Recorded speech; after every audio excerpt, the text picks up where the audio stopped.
It's the final weekend of the Sturgis Motorcycle Rally. This morning, how bikers are responding to the health threat posed by COVID-19. Plus, how the demolition of a longtime downtown Sioux Falls landmark will pave the way for a major redevelopment project.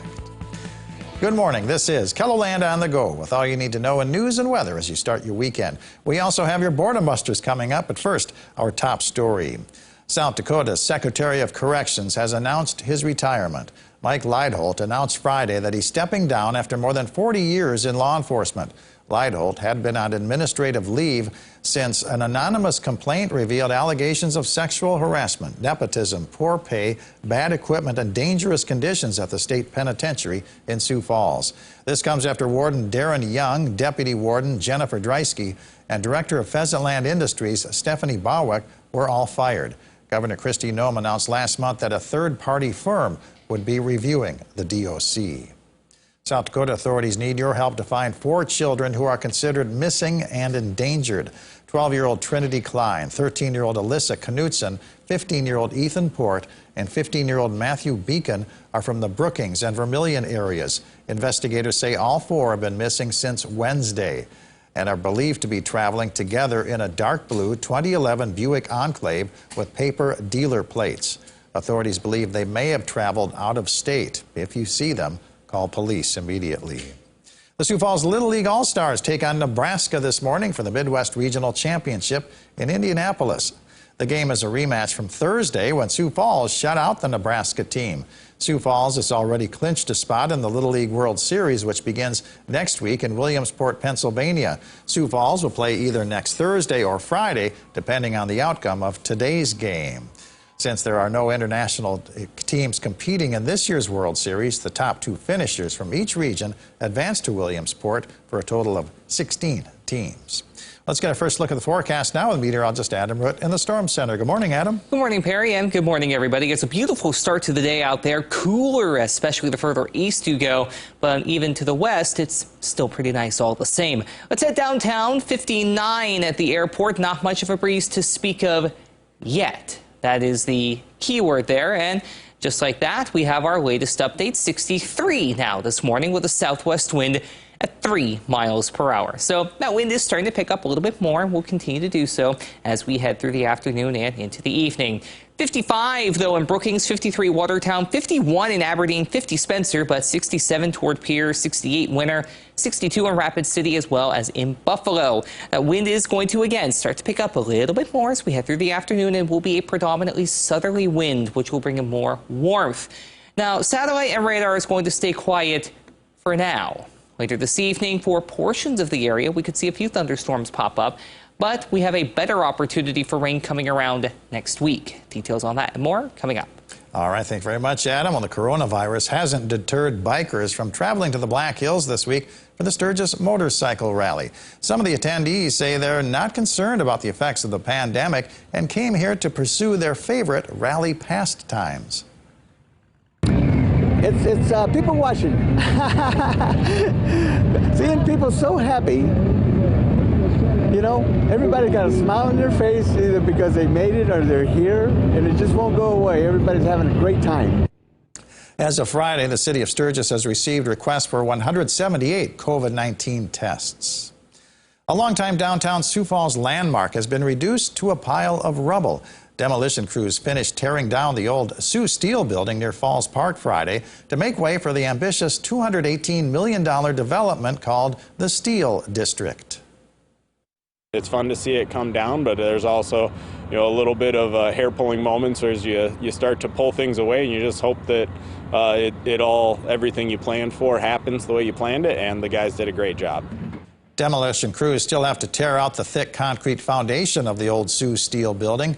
Construction of the Steel District, which will include apartments and condos, offices, retail, and a parking garage, will begin in the fall.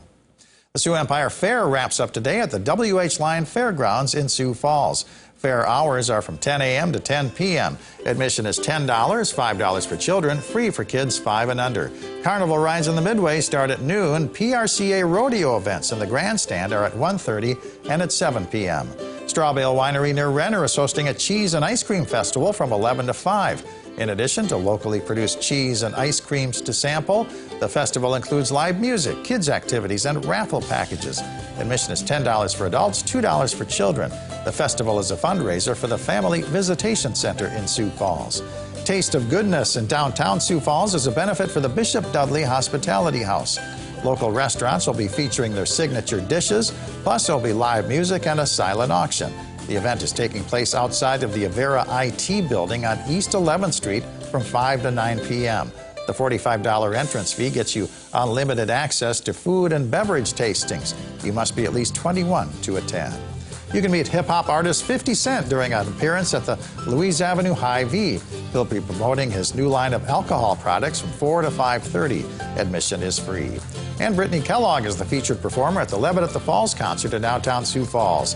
The Levitt Lawn opens at 6. The music starts at 6:30. Admission is free. Adam? It's going to be a pretty nice day to be outside, especially East River as we head through the afternoon. Just a little bit more on the humid side, but still pretty comfortable all the same as temperatures climb into the 80s over the course of the afternoon and into the evening. But if you're West River, we can be talking about some 90s out there and low to mid 90s at that.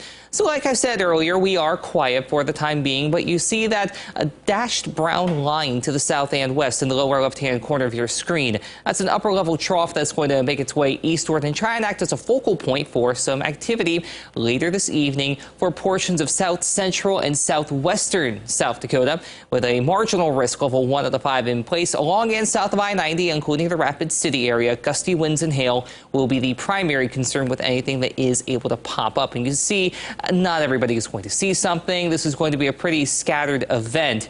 But if you do run into one of those storms, just keep in mind it could pack an extra punch. Some of those showers will try and hold northeastward into Aberdeen as we head into the night, but I don't think really we're going to see a whole lot of anything from that, but we'll leave in that small isolated shower chance overnight.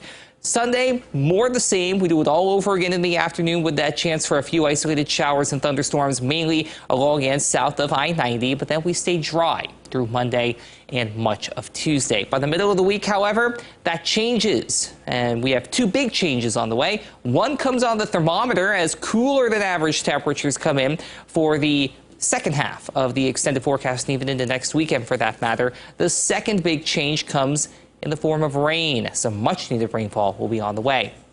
Today, though, again, mainly dry. Beyond the chance for some evening showers and thunderstorms toward Rapid City, Pine Ridge, Valentine, and to a lesser extent, Winter.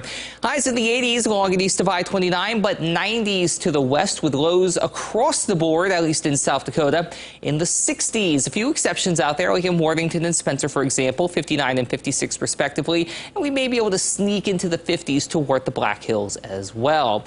Your 7-day forecast is dry and progressively warmer, and especially in Sioux Falls as we get back into the 90s by Tuesday. But there's that change I mentioned before. We'll leave in the chance for rain each day, Wednesday, Thursday, and Friday, but know that some of the timing of that rain will be subject to change, but also know that the later into next week you go, the more likely you are to see that rain in the form of showers and thunderstorms, and we'll get in on those cooler temperatures as well. Have a great day, everybody. For more on your local news, weather, and sports, you can always head on over to KELOLAND.com.